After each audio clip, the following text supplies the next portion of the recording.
Welcome to The Magic in You, the program where we use the art of magic to entertain, educate, and create positive character traits in kids. It's a pleasure to be here. This is episode number 4 of The Magic in You, and today we have an important topic to talk about, and that topic is perception. You see, I do a number of different programs for schools, and one of the programs I do is a program called Drugs Steal the Magic, and we talk about the negative effects of drugs and why people shouldn't use them. And one of the things we talk about is the fact that it affects your perception and how you see the world. And it plays with your mind.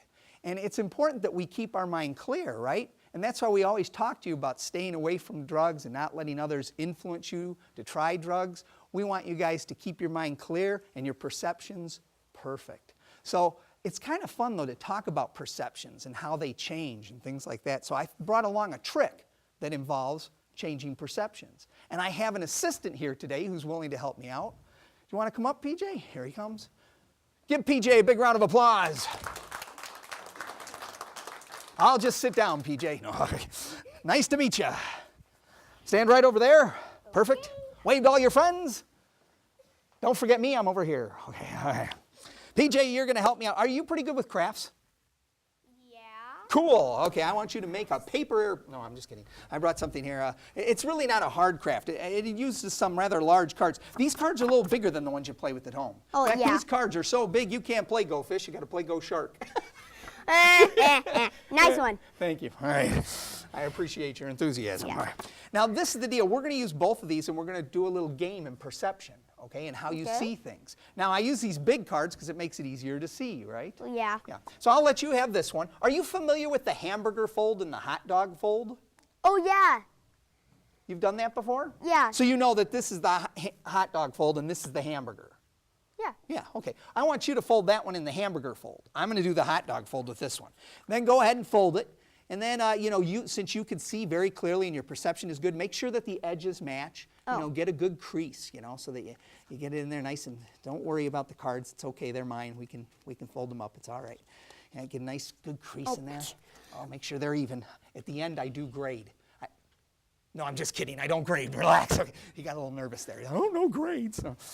Oh. Sorry, I thought you said at the end I do great. You will do great. Keep believing in that. That's what Yeah, that's the magic in you talking. Yeah, okay. Keep going. That's what I thought you said. Okay. You're almost there. Look at the job he's doing. Okay. There's one. There's another crease. All right. I think you're pretty well. That's pretty good. See, now he has folded this card in half like I folded mine in half, except we're going in opposite directions, right? Yeah. Now you can see that this is the outside of the card, right? Yeah. The inside of the card is on the... You guys are smart. Okay. Yeah. The outside of the card is on the... Outside. That's right. Outside. But see, we can change your perception. What I mean is, you see outside and outside, but I can put the outside inside this one. Now, the outside of the card you folded is on the inside of my card. See, we've changed the perception, right? Yeah. Yeah. But we can completely reverse it, too. What we can do is we can take the card, run it along here, and then open it up like this. And when we reverse it like that, now look. The inside of the card is on the... outside. The outside of the card is on the... inside. You guys are good. But see, the problem with drugs, when people use drugs, is it changes their perceptions. They see things that don't make sense. Watch closely, PJ. I'll show you what I mean.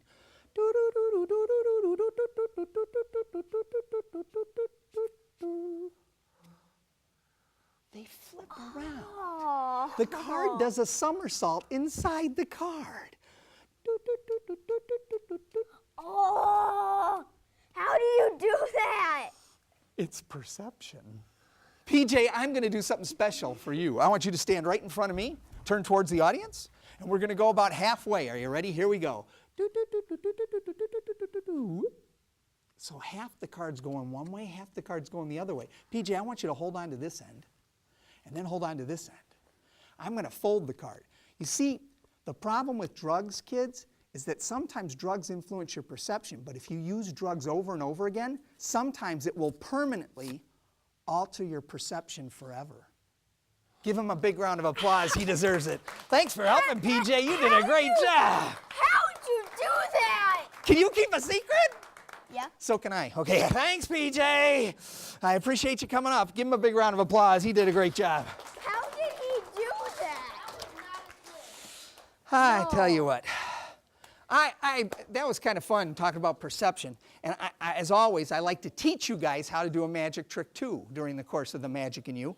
Because when you learn how to do a magic trick, it's kind of a fun thing you can share with your friends. And magic was really important in my life when I was little because it gave me a lot of confidence. I could do little tricks and my friends enjoyed it. So I like to teach you guys how to do some tricks too, and it helps with developing your character.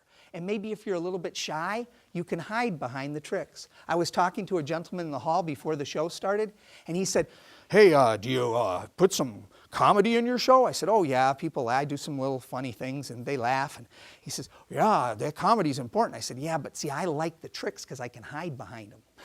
See, I don't have to be like those comedians who stand up and make people laugh. I think that's a hard job. My job's a little easier because I have the magic, and you can use that magic too. So if you're shy, you can hide behind the magic. They're amazed by the magic, and then you can develop and learn things. If it's for me, I'm busy. Okay, now, let's see. I'm going to get someone to help me with the magic trick, and he's way back in the back row. Come on, give him a big round of applause. Here he comes. Hello! And your name is? Ethan. Ethan! Ethan, it's a pleasure to meet you. You are going to help me with an incredible feat of magic. We are going to predict the future. Someone in this audience was given a prediction today. We won't bring it up yet, but in a minute. I gave him the prediction before the show started. And we're going to use these rather large cards. Now what I'm going to do is I'm going to have to get you to select one of these cards. Now I'm going to show you. You'll notice that all the cards are different. You see, they're all different on the face. But they're all the same on the back. Yeah, that's so you can tell one card from the other. Okay, yeah. Now this is the idea. You're going to select one of these cards. And the reason why I show everybody that they're different is because whenever I do this trick, they usually say the same thing. They're all the same card. No, they're not. They're all different, as you can see, all right? Now what I'm going to ask you to do, I'm going to ask you to cut the cards. Do you know how to cut cards? I don't mean like this. Hi-ya! It's not cutting cards. Put one hand there. Put one hand there. Well, turn it that way. It's a little easier. And now pick up about half the pile. You leave me half and you take half. Going to have to work on your fractions, aren't you? Okay. Put it right there on the table. Perfect. We're going to mark your cut right there. Perfect. Now, have we ever met before? No. Well, you don't have to look so happy about it. I'm a nice guy. But that's not important. You cut the cards wherever you wanted. I didn't say, make sure you cut it the 26th card, did I? No. Whatever card you wanted. But before the show started, I gave someone a prediction in the audience. Bring it on up here. He brought there it is, here's my prediction. And your name is? Cooper. Nice to meet you, Cooper. Thank you for bringing up the prediction. Give Cooper a big round of applause. Now, I put my prediction here before the show started. Cooper was guarding it. Cooper, did anyone get inside here? No. Did you peek? Did you sneak a peek? For sure? Yeah. Okay, all right. He didn't sneak a peek. He has no idea what's in here. There could be an elephant. Well, probably not. Okay, but there is a prediction. Now what we're going to do is I'm going to take these cards off this deck, and I want you to take the card you cut to, the top card, just take that top card. Take a look at it. Don't let me see it. Okay, now inside here I have something.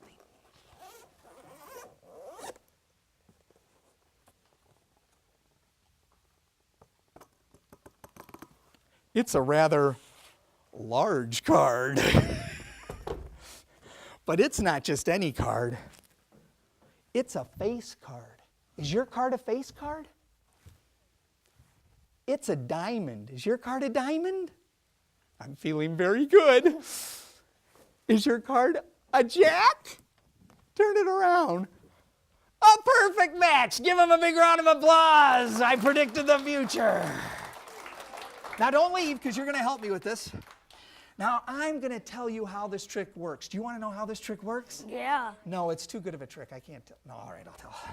I promised I would, and I would. A promise is important. Now, to do this trick, there's nothing tricky about the cards. There's nothing tricky. This is just a regular deck. Well, not a regular deck. These are a deck of cards that LeBron James likes to play with. No, they're big cards, yeah.